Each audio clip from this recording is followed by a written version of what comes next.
يا صباح الخيرات والهنا والسعادة عليكم. عاملين ايه؟ يا رب تكونوا بخير. لو اول مرة تشوفوني، انا رؤية مصرية عايشة في تركيا. النهاردة هعمل معاكم فيديو كده سهل وبسيط، ان شاء الله يعجبكم. ولو عجبكم ما تنسوش تعملوا لايك للفيديو، وكمان لو اول مرة تشوفوني تعملوا سبسكرايب واشتراك في القناة عشان عيلتنا تكبر كمان وكمان ان شاء الله. وشكرا جدا جدا ليكم، وشكرا لكومنتاتكم القمر، وشكرا لدعمكم ولكل حاجة حلوة بتعملوها لي. عاملين ايه؟ وحشتوني جدا جدا والله. النهارده هعمل معاكم فيديو كده حاجات سهلت عليا الوقفه في المطبخ. يعني احنا بنبقى محتاجين حاجات كده تسهل علينا. فالنهارده انا قلت ايه، بما ان سلسله رمضان واحنا في رمضان بنبقى عايزين نسهل على نفسنا اكتر وقت ممكن في اليوم كله. يعني كل سنه وانتم طيبين طبعا بمناسبه رمضان، خلاص احنا باقي شهر يعني، والنهارده الجمعه كمان وانا بسجل الفيديو. جمعه مباركه عليكم. كنتش مرتبه للفيديو ده خالص، بس انا قلت ايه، انا عايزه اشارككم بحاجات كده برضو نسهل على بعض. فقاعده بفكر فجه في بالي الفيديو ده، وقمت كده بسرعه قلت ايه ارتب له كده واشاركه معاكم وان شاء الله يعجبكم. بصوا، اول حاجه انا عملتها يعني حسيت ان هي ساعدتني يعني شويه. بصوا، اول حاجه من الحاجات اللي ساعدتني جدا جدا في المطبخ، بعد خبره 7 سنين جواز. 7 سنين ماشي. البلندر. خلاص، انا هقول لكم ليه بقى. انا كنت انا كده كده لما اتجوزت في مصر. يعني مش بدايه حياتنا كانت هنا، كانت بدايه حياتنا في مصر. طبعا كاي عروسه جبت بقى ايه، كل حاجه للمطبخ يعني عادي خالص. فكنت جايبه في مصر، عارفين المولونكس، الخلاط المولونكس 32 وظيفه ده كان اكبر حاجه وقتها. فاللي هو انا قلت اكبر حاجه ده يعني هيبقى في حاجات كتير تسهل عليا. بالعكس كان صعب جدا جدا، وكنت حاسه ان حمل تقيل. فاهمين إيه اللي هو انا ومحطوط على الرخامه، واخد مساحه كبيره جدا، محطوط في المطبخ. فصعب عشان لو انا من فوق عشان انزله، لو من تحت برده صعب. ان فكنت بكسل جدا جدا. بعد سنه جواز رحت جبت البلندر. لا، ما كنتش جايبه الماركه دي، كنت جايبه ماركه تانية بس في مصر يعني وكده. هو لسه موجود في مصر وكده. ان شاء الله لما انزل هبقى اصور لكم برده حاجات هناك من شقتي هناك يعني، يا رب اللهم امين. بس فمن الحاجات اللي حسيت ان هي سهلت عليا البلندر. بصوا، اصلا في كذا معاه كذا حاجه. فاهمين؟ ده طبعا للشربات، لاي حاجه سهل وسريع كده، بيعمل بسرعه بسرعه بسرعه بسرعه، مش بياخد اي وقت خالص. ماشي. وكمان بيبقى معاه ده اللي هو للبيض، ان احنا هنعمل بيض يعني اسمها ايه، للكيك. كمان للكريمه، عايزين نخفق كريمه، فهو ده. ماشي. وطبعا اهم حاجه في كل الاختراع ده، انا اللي عندي بصوا ماركه ارزم. ماركه تركيه. في ناس كانت بتشتكي منها، هو ده 1500 واط. بصوا، في ناس بتشتكي منها بس انا معايا لا الحمد لله انا ما اشتكيتش منه خالص يعني، اللهم بارك، حلو جدا جدا. هو بيجي معاه سلاح واحد بس، هو ده بس كده. ماشي. وده كده البتاع بتاعه، الغطا كده وكده. وفي سرعتين، ماشي، السرعه الاولى والتربو اللي هي السرعه الكبيره جدا. بس فده من ضمن ايه الحاجات اللي سهلت عليا في المطبخ. التاني كان عندي كبير، وفي 32 وظيفه زي ما بقول لكم. وفي وكان في بقى معاه اسلحه كتير جدا، حتى ان احنا نهرس بيه بطاطس. والله كان موجود فيه هرسه بطاطس كده، نحط ان احنا نهرس فيها البطاطس وللبرتقال ومش عارفه لايه، حاجات كتير قوي، ومبشره وكده. بس لا، يعني لو انتوا مثلا عروسه بتجهزي، يبقى الافضل ان انت تجيبي البلندر، احلى واصغر، وهيعمل لك حاجات كتير، ومش بياخد مساحه خالص خالص خالص في المطبخ. خلاص، دي اول حاجه. تاني حاجه بقى سهلت عليا برضو او وفرت وقت ومجهود، لان احنا برضو بندور على توفير الوقت والمجهود في عصر السرعه اللي احنا فيه الفظيع ده. اسمه ايه، الساندوتش ميكر. برضو هو هتلاقوه، انا عندي حاولت ان انا اعمل سيت احمر في رمادي او اسود، فاهمين؟ بس هو في رمادي. برضو هو ماركه ارزم. في ناس زي ما قلت لكم بتشتكي منها، بس انا لا الحمد لله. بصوا، هو احلى حاجه فيه، انا بشارككم طبعا روتينات كتيره جدا. انتوا بتشوفوا مثلا انا بحط الساندوتش فيه بيطلع حاجه تانية. بصوا يعني، فاهمين؟ عارفين؟ هو احلى حاجه انا جبتها علشان اللهم ذكرني، اللي هو ساندوتش الجبنه السايحه. بس يعني خلاص، انا قلت جبنه سايحه، انتوا خلاص فهمتوا انا قصدي ايه. هو اللهم بارك حلو جدا جدا، بس للاسف ماركه ارزم ده مش بيجي معاه غير غيار واحد بس، فاهمين كده؟ واحده بس من دي. انا شفت انواع تانية، شفت ريفيوز تانية يعني لماركات تانية في مصر، بيجي معاها كذا غيار، بلاك اند ديكر وكينوود وكده. بس لا، هو ده هنا بيجي معاه بس هي اللي هي البتاعه المشرطه دي بس. وكمان لو احنا عايزين بقى للوافل، مكنه الوافل ولا حاجه برده، دي بتبقى مكنه لوحدها يعني، ده جهاز تاني لوحده. فانا لا، مش عايزه الصراحه جهاز تاني لوحده، فده حلو جدا. بس طبعا لو انت قدامك فرصه ان انت تجيبي اللي هو بيبقى فيه 3 ده، معاه 3 غيارات، طبعا ده احلى بكتير جدا جدا، وهيعمل لك حاجات كتيره جدا جدا، فاهمين يعني. في انا لقيت ان واحده بتبقى واحده للسمبوسه، واحده للوافل، واحده اللي هو العادي ده اللي بنعمل عليه الساندوتش او بنعمل عليه البرجر والفراخ. انا ما جربتش اعمل عليه برجر ولا فراخ، عملت بس بعمل بيه بس السندوتشات، اللي هو بعد مثلا ما بعمل الشاورما كده بسرعه بسرعه بسرعه، اقوم حطاها في العيش، واحط عليها الجبنه مثلا واحطها في الساندوتش، او مش احط الجبنه، احطها كده واحطها في الساندوتش ميكر، بتطلع مقرمش من بره وجوسي من جوه، فظيع فظيع فظيع، اللهم بارك، حلو جدا جدا جدا. بس كده، ده تاني حاجه. هنروح لتالت حاجه. تالت حاجه ماشي، اللي هي بصوا، صفايه المواعين. صفايه المواعين دي البلاستيك، دي البلاستيك العاديه خالص ماشي، في منها دي طبعا، وفي منها اشكال كتيره جدا، وفي منها كمان الاستانلس. بس انا بعد ما استخدمت دول، هقولهم لكم بالتفصيل دلوقتي. دي لا، دي مش حلوه خالص خالص. بصوا بتعمل ايه، فاهمين قصدي؟ شايفين؟ بتعمل بعد كده بقع مهما نغسل فيها وننضف فيها، فبتبوظ بسرعه جدا جدا. وبرده بيبقى بصوا فيها حاجات من جوه، لازم ندخل ايدينا او نجيب فرشه اسنان صغننه عشان نقعد ننضف بيها ومش عارف ايه وكده. فانا دي لا، بالنسبه لي مثلا لو حد هيسالني رايي، فدي مش حلوه خالص خالص. الافضل طبعا دلوقتي طلع اللي هي دي. بصوا دي برده بنحط عليها المواعين، حلوه جدا. دي سيليكون، دي سيليكون، دي ماركتها سيليكون اللي هي كده. وبصوا برده التنظيف بتاعها كده، ده سهل برده، بالفرشه كده تيكي تيكي تيكي خلاص بتنضف وبتبقى جميله جدا خلاص. وفي كمان طبعا دي اللي هي العاديه برده، اللي هي القماش ماشي، دي عاديه، مش ماركه معروفه يعني، انا كانت نازله عرض كده وجبتها ماشي. وطبعا في دي بتاع ايكيا. بصوا انا حتى هي مبلوله هي عشان كنت مصفيه عليها مواعين. بس بصوا هي دي اللي هي دي، في منها الوان، في منها ده والازرق الفاتح، وفي منها الاخضر. بصوا بقى، لو انا مثلا هنفاضل، لو مش هينفع مثلا تجيبي بتاعه ايكيا، لو غاليه شويه ممكن تجيبي العاديه دي ماشي، بس طبعا افضل ان هي بتاعه ايكيا. بصوا يعني ما شاء الله تقيله، حلوه جدا جدا. واحلى حاجه بقى فيهم ايه، احنا بندور على دايما دلوقتي التعقيم والنظافه وكده، فدي طبعا ان احنا كده هنغسلهم، هنحطهم في حبه ميه وكلور او حبه ميه وفانيش، وهيتغسلوا ويتعسروا ويتحطوا وينشفوا، وهيرجعوا نضاف ومتعقمين ونضاف وزي الفل خلاص. فدول طبعا افضل بكتير جدا جدا من دي، افضل بكتير جدا جدا من دي.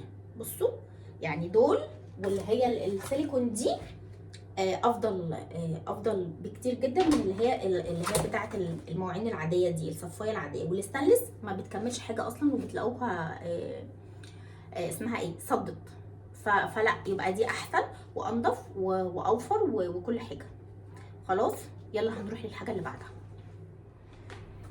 بعدها.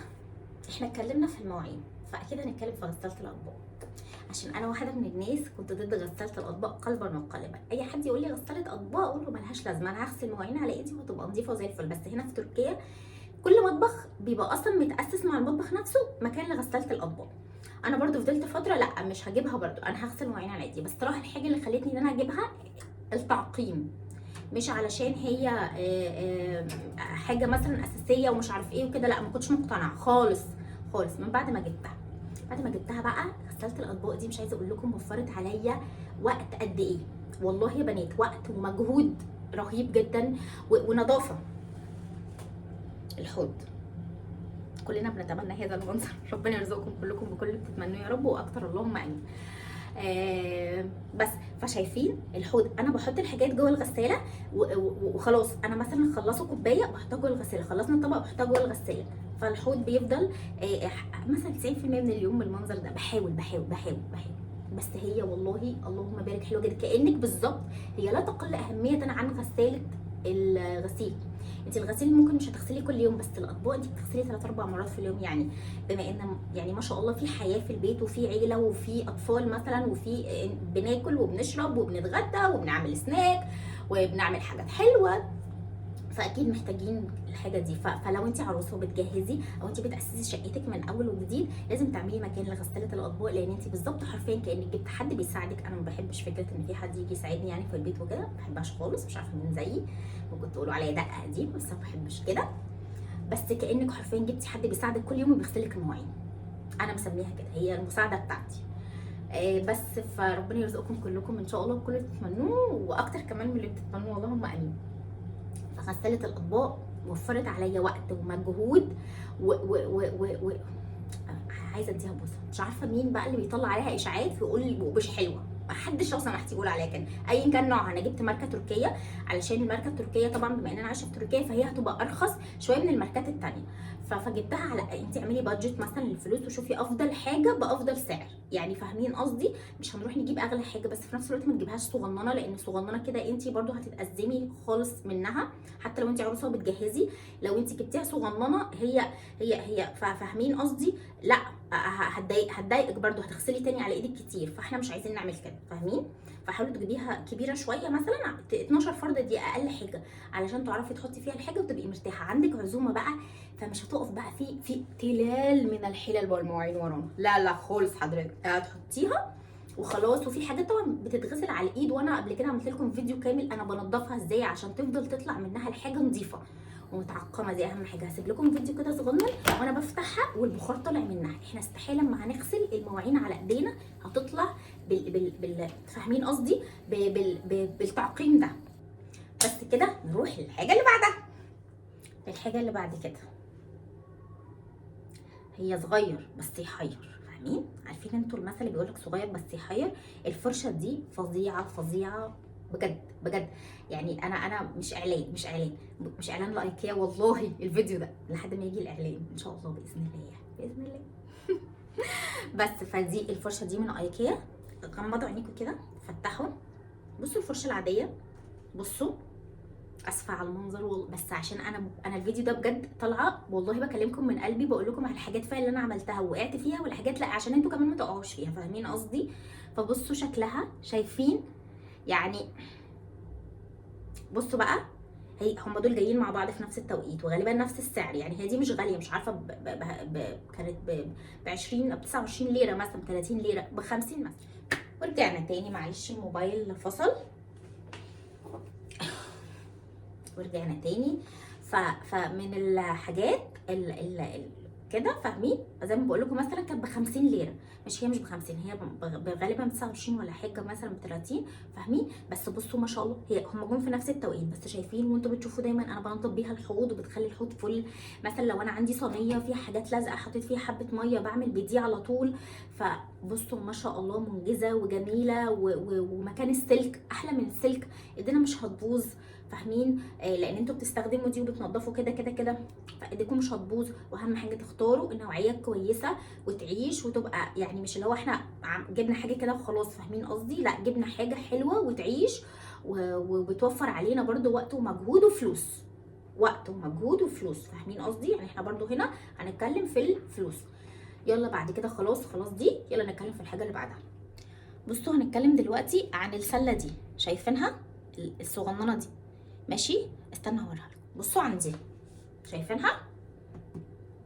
بصوا هي اصلا زي ما انتم شايفين انا كنت معلقاها دلوقتي في الضلفه وليها غطا كده، بخلص الحاجه وانا واقفه ببقى حاطه كده القطاعه، اقطع عليها الحاجه ومش عارف ايه وكده واروح منزلاها كده على طول. دي وفرت عليا ان انا طول الوقت المكان كده نظيف، فاهمين؟ مش ان انا بقطع في حته والدنيا متبهدله حواليا او بجيب كيس تاني واحطه جنبي ومش عارف ايه، لا هي تحتي كده وانا واقفه وتك قطعت وشديت الحاجه نزلتها هنا وخلاص، والحاجه وقدامي الدنيا كده بقت نظيفه. اخدت القطاعه غسلتها وكل حاجه ورجعتها تاني مكانها.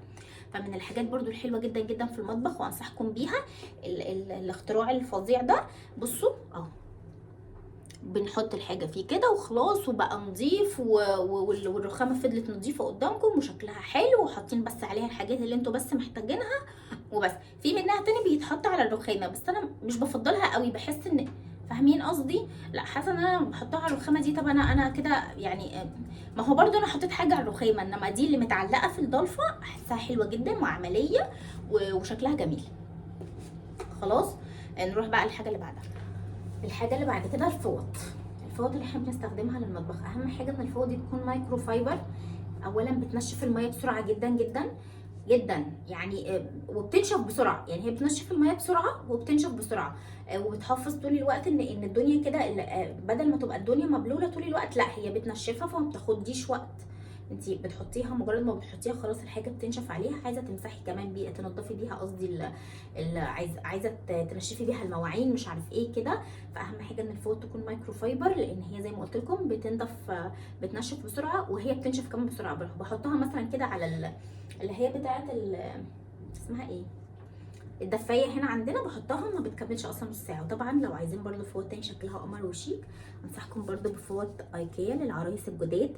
شايفين هما بيجي ست كده مع بعضه 4، بصوا الوانهم وشكلهم خطير وقمر قمر. انا عندي منهم، استنوا تاني اهو.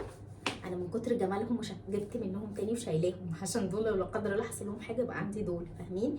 شكلهم حلو جدا جدا، شكلهم شيك، محطوطين كده في المطبخ قمر كده، فاهمين؟ فمن ضمن الحاجات برضو اللي دول شكلهم حلو ومش غاليين، يعني كأن انا كنت جايباهم المره دي اللي قبل الغلا ده كانوا ب 50 ب 48 بالظبط. المره دي جبتهم ب 80، الضعف يعني، مثلا مش عارفه ولا ايه، ب 80 ليره بس، كأن الواحده ب 20 ليره. شوفوا بقى بالمصري بكام مثلا، او باي حد تاني بيتفرج عليا يعني. فطبعا فهي ارخص برضو جدا، وشكلها حلو جدا، وان هي تحطيها كده ديكور في مطبخك كده شكلها قمر قمر قمر. لان طبعا عارفه العرايس الجداد وكلنا كبنات بنهتم بديكور، اهم ديكور في الشقه ديكور المطبخ. ليه؟ انا واقفه في المطبخ 24 ساعه بس كده. ودي الحاجات اللي بعملها في المطبخ بتسهل عليا. ويا رب الفيديو اصلا يكون عجبكم، ولو عجبكم ما تنسوش تعملوا لي لايك، وكمان تسيبوا لي كومنت حلو كده زيكم وبس كده. واشوفكم الفيديو الجاي على خير، ومع السلامه. قبل مع السلامه ما تنسوش تكتبوا لي انتوا حابين ايه الفيديوهات اللي انا اقدمها لكم. يعني اكتبوا لي في الكومنتات، وانا ان شاء الله هحاول ان انا اقدم لكم كل الفيديوهات اللي انتوا بتحبوها. وبس، باي باي.